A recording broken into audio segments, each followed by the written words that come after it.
Inside the Los Angeles courtroom, the atmosphere was thick and heavy.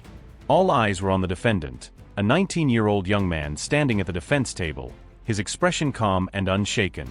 Sitting high on the bench, Judge Walter Grayson smirked slightly, tapping his fingers against the desk. Peering down at the teenager through his glasses, his voice carried a hint of mockery. "You think you're a legal expert? This isn't a debate club, kid." Laughter rippled through the courtroom. From the court clerks to the prosecutor and the spectators, everyone saw him as a joke. But Jalen Dawson didn't laugh. He simply stood there, his gaze unwavering. They thought he was just another troubled teenager. What they didn't know was that Jalen had spent his entire life studying the law. His mother, Denise Dawson, was a legal assistant. From a young age, he had listened to stories about unjust trials and rigged cases. While his friends were into basketball or video games, Jalen was absorbed in mock trials, arguing with himself. At 14, he could analyze a case like a law student. But none of that mattered to Grayson. To him, Jalen was just another delinquent. Grayson flipped through the case file, skimming the pages as if they were nothing more than a tedious formality. He sighed, shaking his head with boredom, then leaned back in his chair, tapping his fingers on the polished wooden desk. "Let's wrap this up quickly. I have a golf appointment at 2 p.m. A few chuckles sounded from the spectators. Prosecutor Carrington smirked, already confident in an easy win. The court clerk frowned but said nothing, while the officer standing nearby simply shrugged. To all of them, this case required no real thought. A teenager, a stolen car, a police chase. Everything seemed obvious. Just end it quickly, close the case, and move on with their day. But no one paid attention to Jalen's reaction. He didn't look angry. He didn't object. He didn't even appear nervous, like most defendants would after hearing a judge dismiss their case as a trivial nuisance. Instead, Jalen smiled. It wasn't the grin of a reckless fool, nor was it a sign of defiance. It was subtle, almost imperceptible, but for anyone who truly paid attention, it was the look of someone who had just spotted his opponent's weakness. Jalen straightened, hands still in his pockets, and locked eyes with Judge Grayson. "You want this over quickly?" "I'm afraid it won't be as easy as you think." He didn't say it aloud, but his eyes conveyed the message clearly. Grayson had just made his first mistake, and he had no idea. Prosecutor Mitchell Carrington stood up, adjusting his expensive suit, his gaze sweeping over the jury with the confidence of a man accustomed to easy victories. "Ladies and gentlemen of the court, this case is very simple." His voice rang out, deep and commanding. He picked up a stack of case files, flipping through them slowly. He didn't need to look down. He had already memorized every word of the charges. The defendant, Jalen Dawson, was caught red-handed in a stolen Audi A6. When the police ordered him to stop, he attempted to flee, forcing law enforcement to pursue him. Upon inspection of the vehicle, the defendant's fingerprints were found on the steering wheel. "This is irrefutable evidence." Carrington paused briefly, allowing his words to sink into the minds of the jury. A few of them nodded. Others exchanged glances, already forming their conclusions. Stepping forward, Carrington slid his hands into his suit pockets, his measured footsteps echoing against the cold marble floor. He stopped just in front of the jury box, making eye contact with each juror before continuing. "Ladies and gentlemen, let me ask you a simple question." He raised both hands, palms open as if inviting their agreement. "Innocent people don't run, do they?" The question hung in the air like a statement of fact. For a moment, silence filled the courtroom. Then, nods began to appear, one by one. An older juror smacked his lips in thought. A young woman furrowed her brow, as if wondering why this case even needed to be tried. From the back rows, spectators whispered among themselves, murmuring their approval of Carrington's solid argument. A few chuckled, as if the case was too straightforward to even debate. On the judge's bench, Walter Grayson crossed his arms, nodding slowly. His eyes, hidden behind thick lenses, remained indifferent, but the approval in his expression was unmistakable. Everything seemed to be falling into place. A simple case. Athénage defendant. A verdict that could be delivered within minutes. But all of that was true only before Jalen spoke. Public Defender Lisa Thornton stood up, gripping the case files tightly in her hands.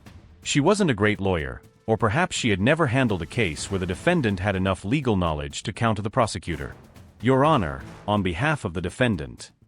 She had barely gotten halfway through her sentence, her voice still uncertain, when a gentle hand rested on her wrist. Jalen.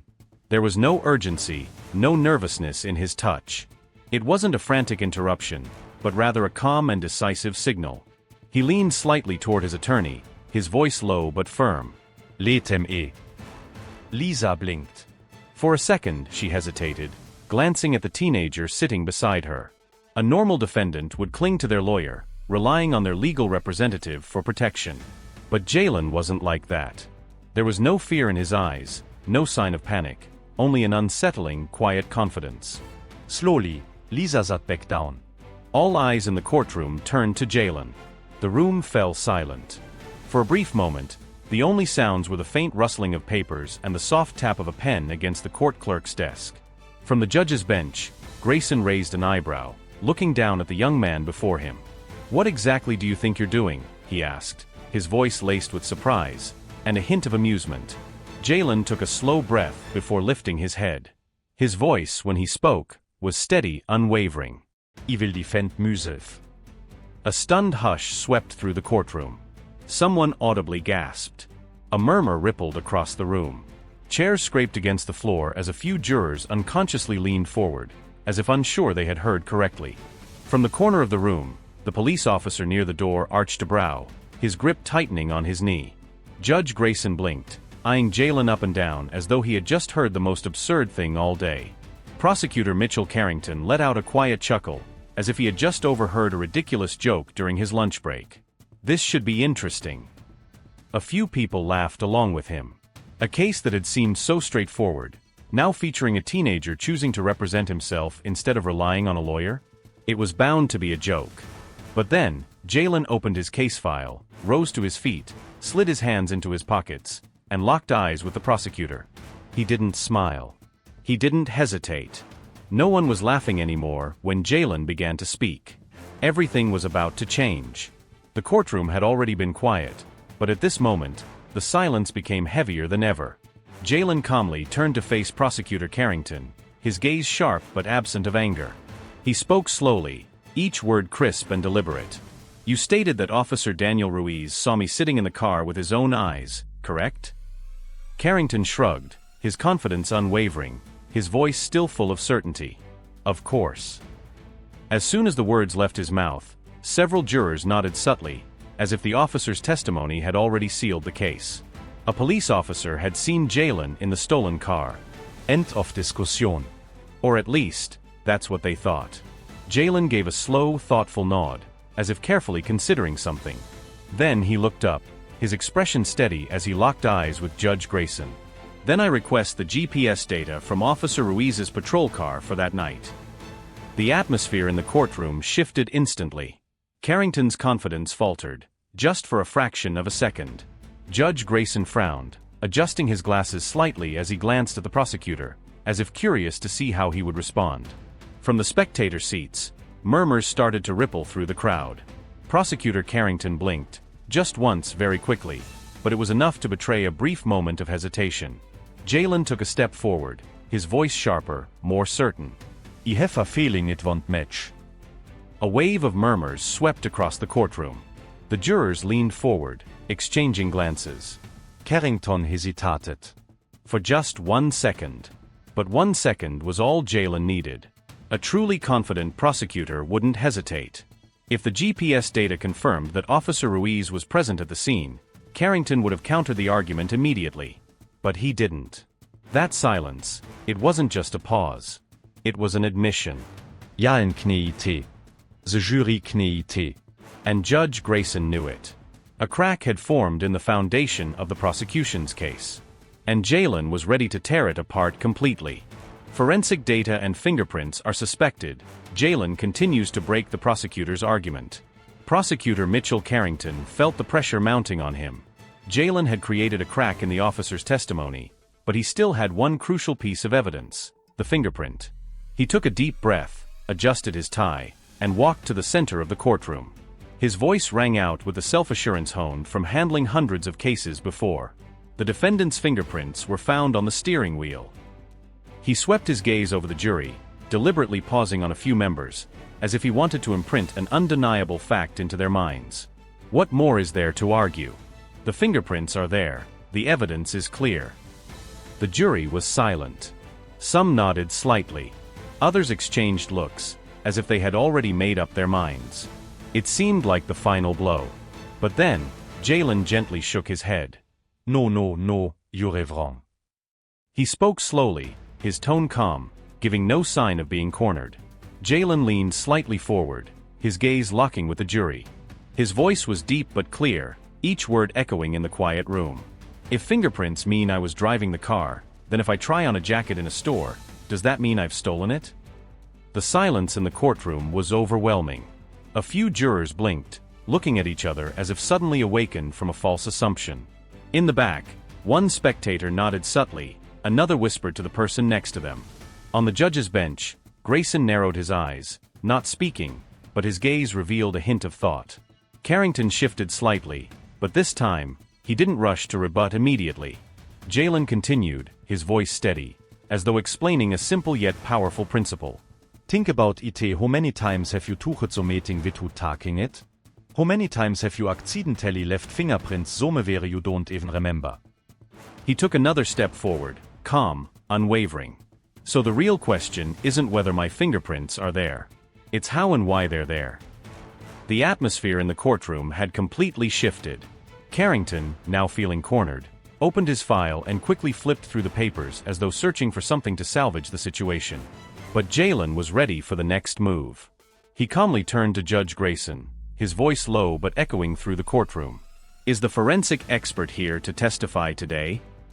Grayson furrowed his brow, then glanced at Prosecutor Carrington. The room seemed to freeze. Carrington clenched his jaw, his face tense, but finally, he could only say one word. No. The längste tense. Jalen nodded lightly, as though confirming something. He looked directly at Carrington, then back at the jury, giving them time to reflect on what had just transpired. Interesting. From the spectator seats, so me ohne dro a sharp breed. One juror leaned back in their chair, arms crossed, their face contemplative. Another began jotting something down in their notebook. This was no longer a simple trial. Jalen had not only questioned the forensic evidence, he had made the entire courtroom reconsider the entire case. And he wasn't done yet. Jalen took a deep breath and slowly pulled out a neatly folded document from the file in front of him. He stepped forward, his eyes never leaving Judge Grayson. The courtroom fell into complete silence, the only sound being the soft rustling of paper as Jalen placed the document before the judge. The statement from the car owner, Raymond Whitaker. Jalen paused for a moment, then continued, his voice devoid of anger, but filled with a chilling certainty. The prosecutor hid it. Judge Grayson's eyes narrowed slightly. He reached for the paper, scanning the words on it. For a moment, no one in the courtroom moved. Then, Grayson leaned back in his chair and set the paper down. He didn't say anything, but a slow, heavy breath escaped his lips. Jalen didn't need to wait for the judge's approval. He already knew what was on that paper. And now, everyone in the room would know. He picked up the paper, his gaze locking with the jury. The car owner was very clear. Jalen read aloud slowly, each word deliberate, allowing each sound to sink into the consciousness of everyone in the room. The thief was a white kid. The courtroom froze. A shockwave rippled through the spectators. One juror leaned forward instinctively, gripping the edge of their chair.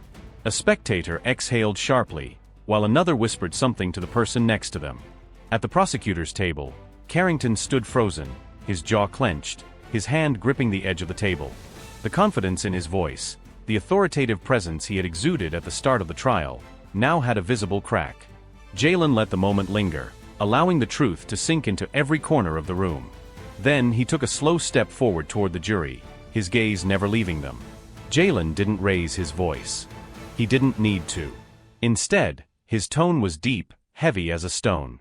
I was arrested. He paused, his eyes scanning the jury as if ensuring they truly heard what he was about to say.